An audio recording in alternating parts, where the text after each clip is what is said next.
Some things just sound so wrong, like clam-flavored tomato juice and reverse mortgages, but sadly exist.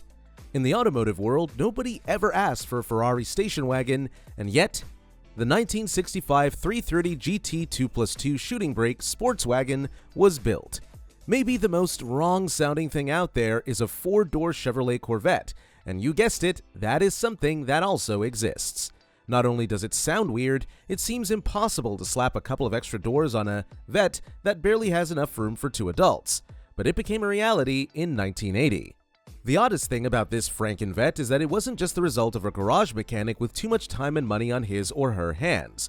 Rather, the four-door Corvette C3 was an officially sanctioned and financed General Motors project. They didn't do it in-house, but it was a real company initiative nonetheless. Not every idea is a winner, and sometimes outside-of-the-box thinking yields greatness, but some things are so obviously doomed. A four-door Corvette is one of those things. While the quadruple-doored Vette probably never even looked distinctive on paper. Smush-faced dogs like pugs and boxers are so ugly they're cute, and a four-door Corvette is so wrong it ended up being right on. Unfortunately, this radical feat of engineering was a complete failure, and only a handful were ever built. The story of how the ultra-rare C3 Corvette got some extra doors, however, is quite entertaining. There isn't another car as synonymous with American culture as the Chevrolet Corvette.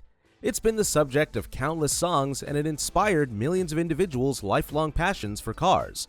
Over its ongoing 71-year run, you can't ask much more from a car that's already shaped modern culture as much as the Corvette has.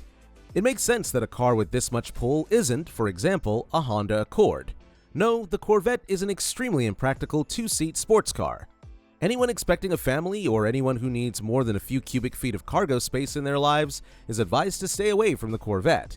However, in 1980, one company sought to solve those Corvette problems uniquely. This bold American firm saw a unique gap in the market for a practical, family-friendly Corvette. While 1980 saw the death of Disco and John Lennon, a coach builder named California Custom Coach was at work trying to create what they thought would be the next big thing of the new decade. The strange creation was dubbed the Corvette America, a four-door version of the iconic American sports car. The recipe was simple. Take a C3 Corvette body, add 30 inches to its wheelbase, stick on a couple of rear doors, and call it a day. Oh, and attach a $35,000 price tag, which, at the time, was almost as expensive as the 1980 Lamborghini Countach. The thought process behind the Corvette America was quite straightforward. Corvettes were dipping in sales, and it was largely blamed on owners aging out of interest. People get older, have children, and have to sell their beloved Corvettes to make room for the station wagon. So, California Custom Coach set about giving people the ability to keep their Corvette glory days while also being able to drive the kiddos to school. It's a noble cause when you look at it that way. The sticker price for one of these bruisers was $35,000 in 1980. Today, $35,000 has the same buying power as $139,975.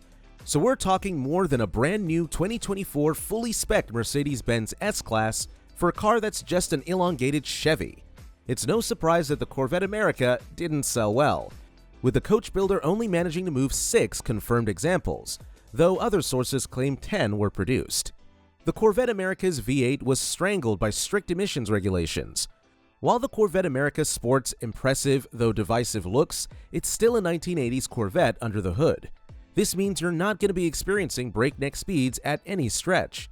The 70s and early 80s saw the United States government harshly crack down on auto manufacturers in an effort to quell supposedly dangerous pollution levels. The solution was to lower compensation ratios for all engines, which severely damaged engine power output.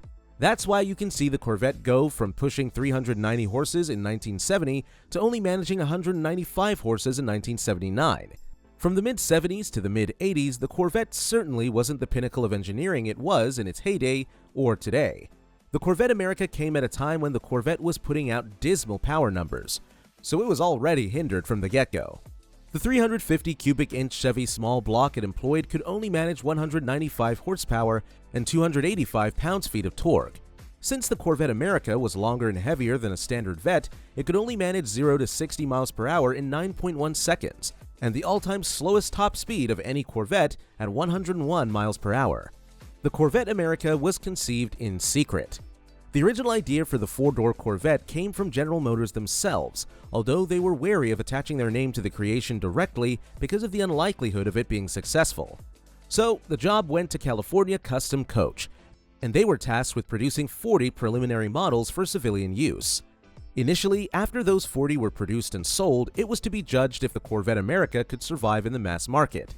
However, thanks to an astronomically high $35,000 price tag, undoubtedly among other factors, only 6 were produced, and the four-door Corvette was then seen as a massive failure. Astronomical price tags are something that has stayed with the Corvette America for over 40 years now, as sightings of this elusive model for sale have been reported. Apparently, one example has surfaced for sale just north of $100,000 and then reappeared around 2017 for $119,650 before jumping back out of the woodwork a few months later at a startling $275,000. It's not known whether or not the car has changed hands, so placing an accurate value on this model today is quite tricky. Only 2 examples are still known to survive. The Corvette America versus its competition. Despite the Corvette America's uniqueness, it was almost identical engineering-wise to the standard Corvette of the time, with the only difference being its length and the number of seats. What California Custom Coach did to create the Corvette America was basically weld 2 Corvettes together, a rather ham-fisted approach to a vehicle that would be priced as high as it was. The Corvette America's performance was undeniably dismal. But the truth is, the standard 1980 Corvette was almost as bad performance-wise. The standard 1980 Corvette put out 190 horsepower, 5 less than the Corvette America, which sported a 1979 Corvette engine thanks to further restrictive governmental meddling in 1980, requiring a higher CAFE, corporate average fuel economy rating, for US manufacturers. It's no surprise, looking back, while the Corvette America failed to capture the soul of America like its two-door sibling did. Once you also add in a high price and bad performance metrics, the recipe for failure was already clearly there. If you were in the market for a performance sedan in 1980, you'd be much more interested in cars like the 1980 Maserati Quattroporte 3 with its 256 horsepower engine, or a 1980 Jaguar XJ with a 3.5-liter V12 boasting 283 horsepower. You could have the most spec Jag XJ for around $9,000, or you could have the suspiciously long Corvette 4-door for over 4 times as much money. The choice, for many, was easy. If, for some reason, you're considering finding one of the 6 Corvette Americas for your daily driver, it would be wise to wait for the upcoming 2025 Chevrolet Corvette SUV, which, no doubt, GM are hoping will perform somewhat better than their earlier family-oriented effort.